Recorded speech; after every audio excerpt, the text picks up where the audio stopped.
ನಾನು ಮಾಡುತ್ತಿರುವ ರೆಸಿಪಿ ಏನಂದರೆ ಬದನೆಕಾಯಿದು ಪಲ್ಯ ಅಥವಾ ಬದನೆಕಾಯಿ ಉಪ್ಪಿನಕಾಯಿ ಆ ಥರ ಬೇಕಾದರೂ ಹೇಳ್ಕೊಬೋದು. ಬದನೆಕಾಯಿ ಪಲ್ಯ ಅದಕ್ಕೆ ಬೇಕಾಗಿರೋ ಸಾಮಾನು ಅಂದರೆ ಫಸ್ಟು ಒಂದು 3 to 4 ಅಷ್ಟು ನಾವು ಬದನೆಕಾಯಿನ ತೊಗೋಬೇಕು. ಅದಾದಮೇಲೆ ಒಂದು ಸ್ವಲ್ಪ ಅರಿಶಿನ, ಆಮೇಲೆ ಇಂಗು, ಯಾವುದಿರುತ್ತೋ ಆ ಇಂಗು, ನಿಂಬೆಹಣ್ಣು ರಸ, ನಮ್ಮಮ್ಮ ಹೆಚ್ಚಿಗೆ ಇಟ್ಕೊಂಡಿದ್ದಾರೆ ಆಲ್ರೆಡಿ, ನಿಂಬೆಹಣ್ಣು ರಸ, ಆಮೇಲೆ ಖಾರದ ಪುಡಿ, ಆಮೇಲೆ ಒಗ್ಗರಣೆಗೆ ಸಾಸಿವೆ. ಇಷ್ಟು ಬೇಕಾಗಿರೋ ಸಾಮಗ್ರಿಗಳು.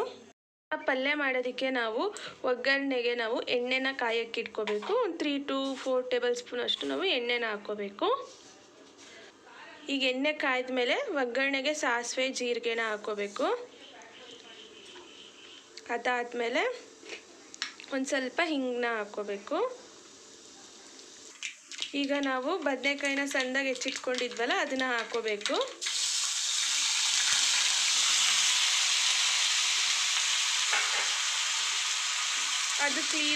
ಅದು ಕ್ಲೀನಾಗಿ ಮಗ್ಗೋವರೆಗೂ ನಾವು ಬಾಡಿಸ್ಕೋಬೇಕು. ಕ್ಲೀನಾಗಿ ಅದು ಬಾಯ್ಲ್ ಆಗಬೇಕು, ಸ್ವಲ್ಪ ಸ್ಮೂತ್ ಸ್ಟ್ರಕ್ಚರ್ಸ್ ಬರಬೇಕು, ಅಲ್ಲಿವರೆಗೂ ನಾವು ಅದನ್ನ ಬಾಡಿಸ್ಕೋಬೇಕು.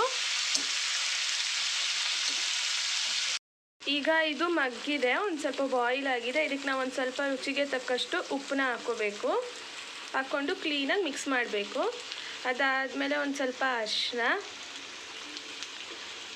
ಆಮೇಲೆ ಒಂದು ಸ್ವಲ್ಪ ಖಾರದ ಪುಡಿನೂ ಅಷ್ಟೇ, ಖಾರ ತಕ್ಕಂಗೆ ನೀವು ಹಾಕ್ಕೋಬೋದು ಖಾರದ ಪುಡಿನೂ.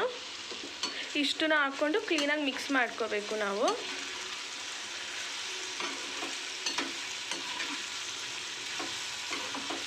ಕ್ಲೀನಾಗಿ ಎಲ್ಲ ಮ್ಯಾರಿನೇಟ್ ಆಗೋವರೆಗೂ ನಾವು ಕ್ಲೀನಾಗಿ ಮಿಕ್ಸ್ ಮಾಡ್ಕೋಬೇಕು. ಈಗ ಮಿಕ್ಸ್ ಮಾಡ್ಕೊಂಡ್ಮೇಲೆ ನಾವು ನಿಂಬೆಹಣ್ಣು ರಸನ ತೊಗೊಂಡಿದ್ವಲ್ಲ, ನಿಂಬೆಹಣ್ಣು ರಸನ ಹಾಕ್ಕೋಬೇಕು. ಹಾಕ್ಕೊಂಡು ಮಿಕ್ಸ್ ಮಾಡಬೇಕು. ಕ್ಲೀನಾಗಿ ಮಿಕ್ಸ್ ಮಾಡ್ಕೋಬೇಕು. ನೋಡಿ, ಈ ಥರ ಕ್ಲೀನಾಗಿ ಬಾಯ್ಲ್ ಆಗಬೇಕು. ಫುಲ್ ಸ್ಮಾಲಾಗಿರುತ್ತೆ, ಆ ಥರ ಸ್ಮಾಲಾಗಿ ಆಗಬೇಕು. ಕ್ಲೀನಾಗಿ ಬಾಯ್ಲ್ ಆಗಬೇಕು.